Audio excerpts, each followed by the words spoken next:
भले ही भारत सरकार, दिल्ली पुलिस और महिला आयोग महिला सुरक्षा और सम्मान के लाख दावे कर ले, लेकिन ये दावे तब खोखले नजर आते हैं जब कुछ तथाकथित असामाजिक तत्व और गुंडे मवाली पुलिस और प्रशासन की धौंस देकर महिला के साथ और अत्याचार करते हैं। ऐसा ही एक मामला शास्त्री नगर में सामने आया है। यहाँ एक महिला को एक कथित पत्रकार के द्वारा और गुंडे मवालियों के द्वारा डीसीपी का व्हाट्सएप ग्रुप दिखाकर धमकाया गया और उसके परिवार को धमकाया गया। यही नहीं, बाहर से कुछ लड़कियों को बुलाकर झूठे केस में फंसाने की धमकियां तक दी गईं। ऐसा इस महिला और उसके परिवार वालों का कहना है। इस महिला ने पूरी आपबीती टाइगर कमांड को बताई है कि कैसे गुंडे मवालियों के साथ मिलकर एक कथित पत्रकार ने पुलिस की धौंस देकर, और पुलिस वहां खड़ी मूक दर्शक ये सब देखती रही, और पुलिस की धौंस देकर डीसीपी का व्हाट्सएप ग्रुप दिखाकर उनको डरा धमकाकर घर से बाहर निकालकर फेंक दिया। महिला दर दर की ठोकर खा रही है। देखिए टाइगर कमांड की ये खास रिपोर्ट। आप देख रहे हैं टाइगर कमांड। सतीजा है। मेरी शादी E2 133 में दीपक सतीजा पुत्र श्री रामकिशन सतीजा के साथ हुई थी।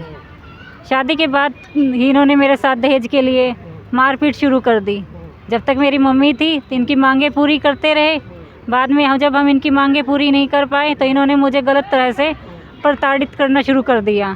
फिर एक दिन मुझे इन्होंने किराए के मकान में ले जाके छोड़ दिया, जहां मेरे पति सिर्फ 2-3 दिन आए और वहां से चले गए। किराया ना देने के कारण, 5 साल से किराया ना देने के कारण मकान मालिक ने भी मेरा सामान उठा के गली में फेंक दिया। और वो गली में जो सामान था, मैं और मेरा छोटा बच्चा दोनों सामान लेके अपने पति, जहाँ मेरा पति रहता था, वहाँ पर चले गए। वहाँ पर जाने के बाद मेरे ससुर ने हमें एक कमरे में बंद कर दिया, दोनों माँ बेटे को। फिर मेरे देवर महेश सतीजा और उमेश सतीजा काका, उन दोनों ने तीनों ने आकर हम पर अत्याचार किए और हमें जान से मारने की धमकी दी। मेरे परिवार वाले भी मेरे सपोर्ट में आए तो उन्होंने जान से मारने की धमकी दी, और गुंडों को बुलाकर उनको भी जान से मारने के, औरतों के कपड़े फड़वाने के लिए धमकियां दे रहे थे। हमारे साथ कोई पुलिस नहीं खड़ी थी। इनके साथ एक नरेंद्र धवन नाम का कोई पत्रकार भी था। वो काका कह रहा था कि ये मेरा दोस्त है। मीडिया भी हमारी जेब में है, पुलिस भी हमारी जेब में है, डीसीपी वगैरह सब हमारी जेब में है। पुलिस वहाँ पर चुप खड़ी रही थी, पुलिस कुछ नहीं कर रही थी। वो गुंडागर्दी करे जा रहे थे और हम लोग परेशान वहाँ पे खड़े, हम उनसे मदद मांग रहे थे, वो हमारी कोई मदद नहीं कर रहा था।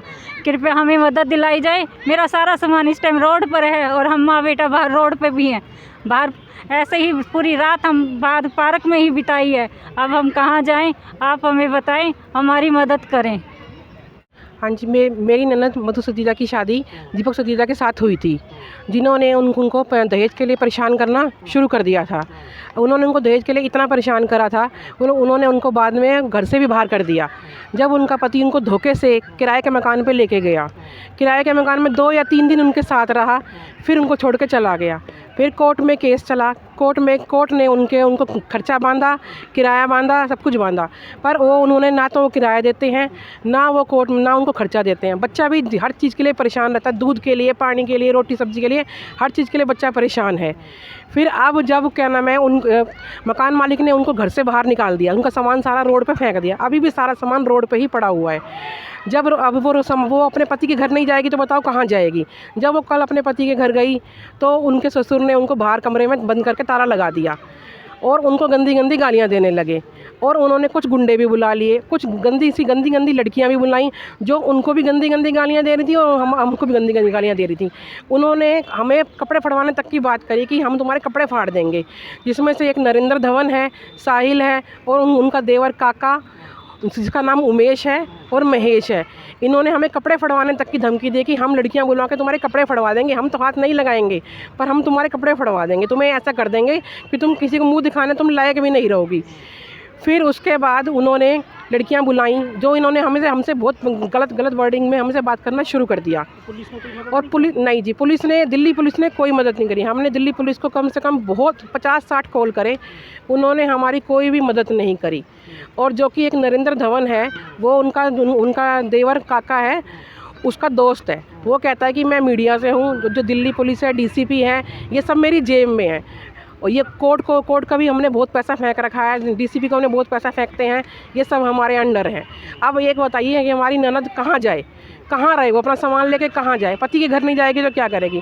आप मेरी ननद को इंसाफ दिलवाइए, उनको रहने के लिए घर